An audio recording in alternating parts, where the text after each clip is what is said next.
আমার আল্লাহ বলে এই জমিনটা আমি পুরায়া তামা বানা দিব। এই জমিনের মধ্যে যত পানি আছে পানিগুলো আমি আল্লাহ পুরায়া ছাই বানা দিব।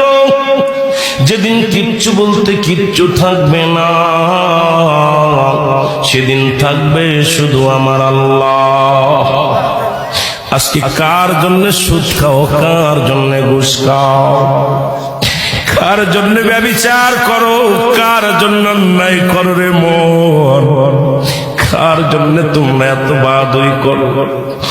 আরে আজকে একটা কথা বলতে গেলে কষ্ট হয়। এই জমিনটা আল্লাহ পুরায়া তামা বানায়া দিবে। এই জমিনের মাটিগুলো পুড়ে হবে তামা। এই জমিনের যত পানি আছে পানিগুলো পুড়ে হবে ছাই।